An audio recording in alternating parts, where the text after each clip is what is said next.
పెళ్ళైనా పండగైనా వేడుక ఏదైనా పట్టు చీరల ప్రత్యేక వేదిక వారాహి సిల్క్స్. సుమన్ టీవీ ప్రేక్షకులకు నమస్కారం.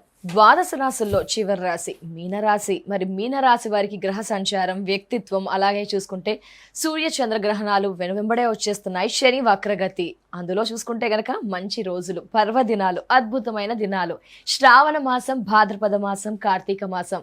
మరి ఎలా సద్వినియోగపరచుకోవచ్చు, ఎలాంటి పరిహారాలు చేస్తే చాలా మంచి ఫలితాలు ఉంటాయి, ఈ వివరణ అంతా కూడా తెలియజేయడానికి, ఎస్పెషల్లీ శని వక్రగతి ఏ విధమైన ప్రభావం మీనరాశి వారికి, ఇదంతా కూడా క్లుప్తంగా మనం ఏం చేయాలి, ఏం చేయకూడదు, ఎలా ఫాలో అవ్వాలి తెలియజేయడానికి ఐకాన్ ఆస్ట్రాలజర్, మంత్రతంత్ర శాస్త్ర నిపుణులు గట్టుపల్లి సురేష్ బాబు గారు మనతో పాటు ఉన్నారు. వారితో మాట్లాడు. గురుగారు నమస్కారం. జై శ్రీమన్నారాయణ. జై శ్రీమన్నారాయణ. గురుగారు, మరి మీనరాశి గురించి ఏం చెప్తారు? శని వక్రగతి ఎక్కువ ఇంపాక్ట్ ఉంటుందా ఏంటి? వ్యక్తిత్వం ఎలా ఉంటుంది?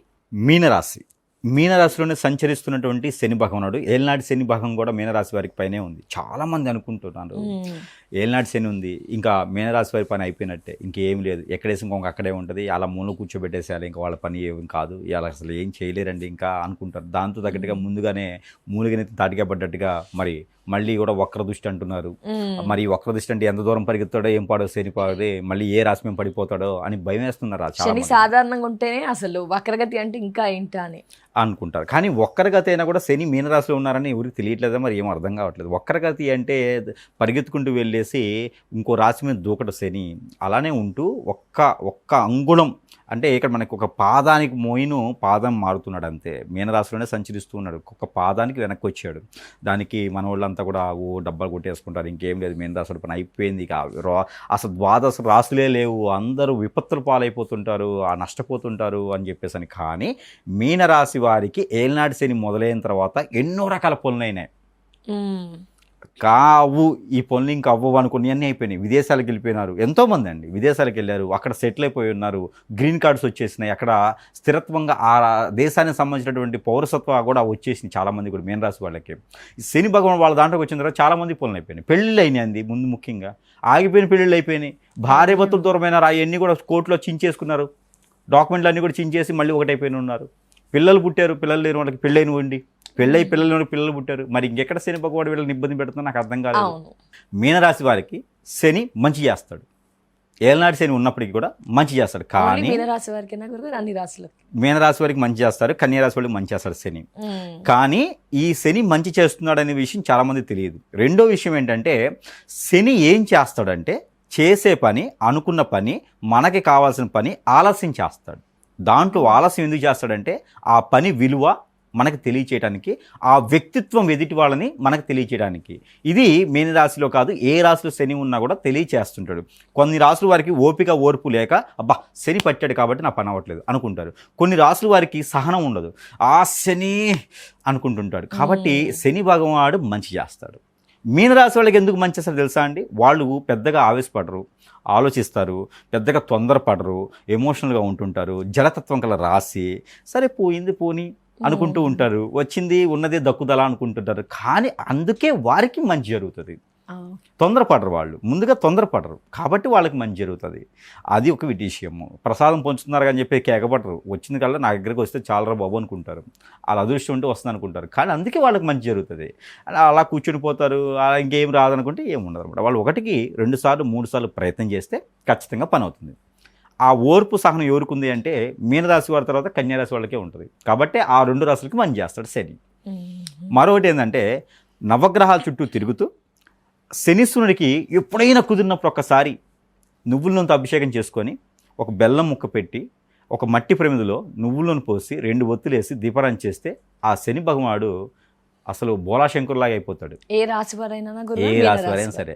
ఇప్పుడు మేన రాశి వారికి ఏంటంటే శని భగవానుడు అశుభ దృష్టి ఉంది కాబట్టి ఆ పని కూడా 4 సార్లు ఎందుకు చేయాలి, 3 సార్లు చేస్తే చాలు కదా, 2 సార్లు చేస్తే చాలు కదా అనుకున్న వారు, ఎవరైనా తొందరగా పని కావాలనుకున్న వారు ఈ శని భగవానుడికి ప్రదక్షిణాలు చేసుకోవడం, 11 ప్రదక్షిణాలు చేసుకోవడం, ఆ శని భగవాను అభిషేకం చేసుకుని నువ్వులను పెట్టి దీపారాధన చేసుకుంటే కనుక ఖచ్చితంగా వీరికి కూడా మంచి పని అవుతుంది. దాంతోపాటు నల్ల మినుములు, నల్ల నువ్వులు ఆ స్వామివారికి అభిషేకం చేసుకుంటూ ఉండాలి. అలానే శని భగవాను పట్టిన వారికి కుక్క కూడా కరవదు, శని పట్టిన వాళ్ళకి కుక్క కరవదు అనమాట, అంత అదృష్టం ఉంటుంది. అలా అని చెప్పి కుక్కల్ని కదిలించుకోకూడదు.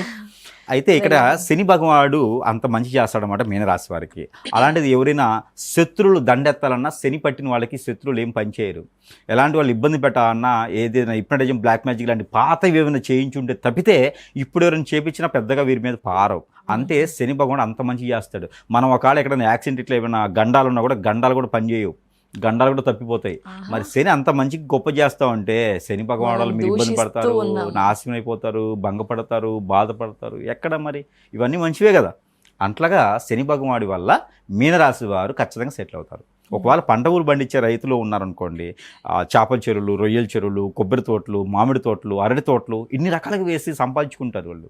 డబ్బు నిలకడగా ఉంటుంది. పత్తి, మిరప, మినుము ఎన్నో రకాల సంపాదనలు ఉంటాయి వారికి.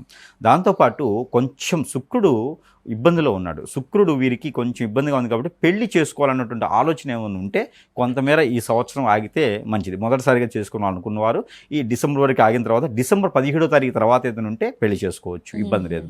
అప్పటి వరకు శుక్రుడు కొంచెం నీచలో ఉన్నారు వీరి దాంట్లోనూ, అలానే బుధుడు నీచలో ఉన్నారు వీరి దాంట్లో. కాబట్టి ఎవరికైనా మాట ఇవ్వాలన్నా మోసపోవాలన్నా కొంచెం ఈజీగా అవుతుంది. అందుకని లవ్ లాంటివి ఉంటే కొంచెం తగ్గితే బాగుంటుంది. లేదు ఏదైనా మాట ఇవ్వాలి, పార్ట్నర్షిప్ వ్యాపారాలు పెట్టాలంటే ఖచ్చితంగా నష్టపోతూ ఉంటారు, మాట ఇచ్చిన మాట తప్పుతూ ఉంటారు అన్నమాట. అందుకని డబ్బులు ఎవరికి ఇవ్వకూడదు, పర్సనల్ విషయాలు షేర్ చేయకూడదు, చాలా జాగ్రత్తగా ఉండాలి మీన రాశి వారు. ఎందుకంటే ఎమోషనల్ పర్సన్, సెన్సిటివ్ పర్సన్, అందులోనూ ఏదైనా మాట పడాలంటే అవ్వదు. అందుకని వీళ్ళు జాగ్రత్తగా ఉండి పక్కకి వెళ్ళిపోతూ ఉంటే అయిపోతుంది. ఎవరికి పర్సనల్ విషయాలు షేర్ చేయకూడదు. ఇక శ్రావణ మాసంలో అయితే కనుక లక్ష్మీ అమ్మవారికి పూజించుకుంటూ ఉంటే, అవకాశం ఉంటే కనుక పూజించుకుంటూ ఉండాలి. ఎక్కడైనా సరే ఆలయం ప్రాసిద్ధి చెందినటువంటి మనకి శక్తి పీఠాలు చాలా ఉన్నాయి. వీరికి సమీప దూరంలో ఉంటే కనుక ఎక్కడైనా శక్తిపీఠం ఉంటే దర్శనం చేసుకుంటే చాలా అద్భుతంగా ఉంటుంది. లేదు అంటే కనుక ఆంధ్రప్రదేశ్లో ఉన్నటువంటి దుర్గామాత ఆలయం, విజయవాడ పరిసరాల్లో దుర్గామాత ఆలయం ఉంటుంది, కనదుర్గం అమ్మవారు, అక్కడ ఆలయ దర్శనం చేసుకోవచ్చు. తుల్జాపూర్, మహారాష్ట్రలో ఉన్నటువంటి తుల్జాపూర్ భవానీ ఉంటారు, అక్కడైనా దర్శనం చేసుకోవచ్చు. ఇలాంటి దర్శనం చేసుకున్నట్టే కనుక బాసర్లో ఉన్నటువంటి సరస్వతి మాత ఆలయము, ఇలాంటి ఆలయాల్లో కనుక ఎక్కడైనా దర్శనం చేసుకున్నా కూడా, అలానే తమిళనాడులో ఉన్నటువంటి కొన్ని ఆలయాలు ఉన్నాయి. మనకి ఎన్నో రకాల ఆలయాలు ఉంటాయి. మనకి ఇన్ని రకాల ఆలయాల్లో ఏ పరిసర ప్రాంతాల్లో ఎవరైతే ఉన్నారో అక్కడ దర్శనం చేసుకున్నట్టయితే వీరికి ఖచ్చితంగా కొంగు బంగారం అవుతుంది. ఈ చెప్పినటువంటి ఆలయాల్లో శని భగవాన్ అశుభ దృష్టి తగ్గేదానికి కూడా పనిచేస్తుంది. 2 రకాలుగా.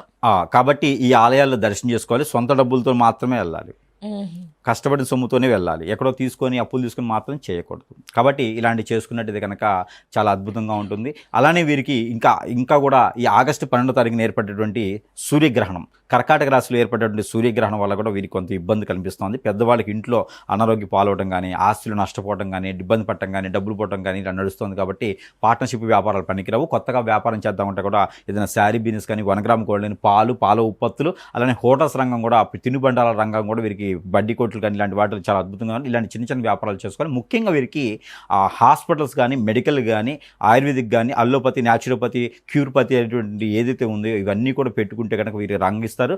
అలానే డాక్టర్గా ఎవరైనా ప్రిపేర్ అయ్యి ఉంటే కనుక డాక్టర్గా వీళ్ళు రాణిస్తూ ఉంటారు. కాబట్టి ఓన్గా వీరు ఏదైనా ప్రాక్టీస్ కూడా చేసుకోవచ్చు. కాబట్టి ఇలాంటివి చేసుకుంటే వీరికి అద్భుతంగా ముందుకెళ్తూ ఉంటుంది.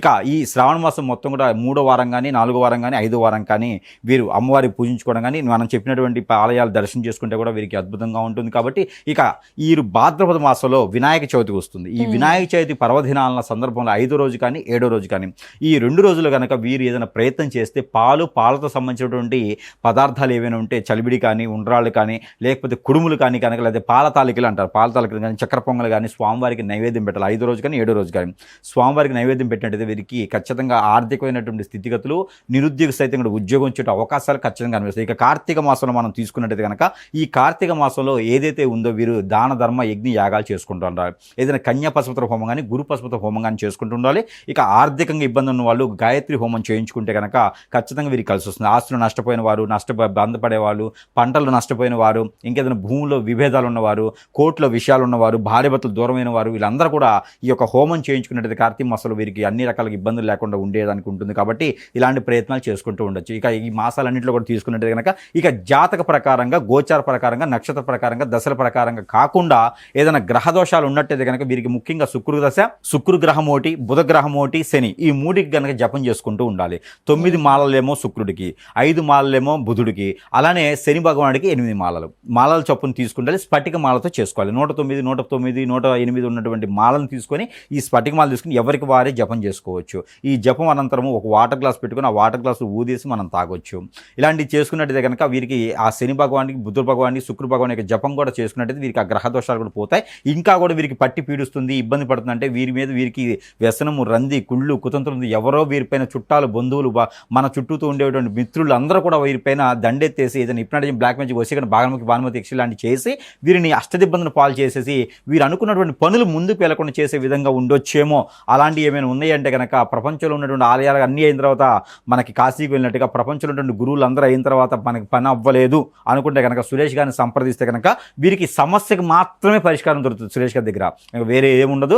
సమస్య ఉంది అంటే అది సమస్య ఎక్కడి నుంచి వచ్చినా కూడా ఆ సమస్యకు పరిష్కారం అయితే సురేష్ గారు దొరుకుతుంది. కాబట్టి అక్కడ సంప్రదించవచ్చు. ఇంకా మన దగ్గర రాలేని వారు ఎవరైనా ఉంటే కనుక ఆన్లైన్ ద్వారా కూడా సంప్రదిస్తే ఆన్లైన్ ద్వారా కూడా వారి మంత్రోచ్చారణతో వారికి క్యూర్ చేసేటువంటి పద్ధతి ఉంటుంది. లేదు అంటే కనుక మన దగ్గర వస్తువులు ఎన్నో రకాలుగా ఉంటాయి. కొన్ని రకాల యంత్రాలు వాట్సాప్లోనే పంపిస్తాను, వాళ్ళు ఎలా వాడుకోవాలో చెప్తాను. దాని ప్రకారంగా వారికి క్యూర్ అయితే ఖచ్చితంగా అవుతుంది. ఒక సమయం ఉంటుంది, ఆ సమయానికి ఖచ్చితంగా క్యూర్ అవుతుంది వాళ్ళకి.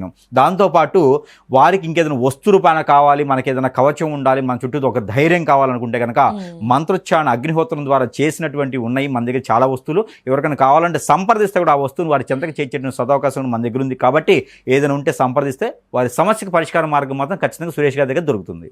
మీనరాశి వారు ఏ రాశిని పెళ్లి చేసుకోవచ్చు? మీనరాశి వారు పెళ్లి చేసుకోవాలంటే వేరే రాశి అవసరం లేదండి. ఏ రాశి వారిని చేసుకోవచ్చు. వాళ్ళు జలతత్వం గల రాశి.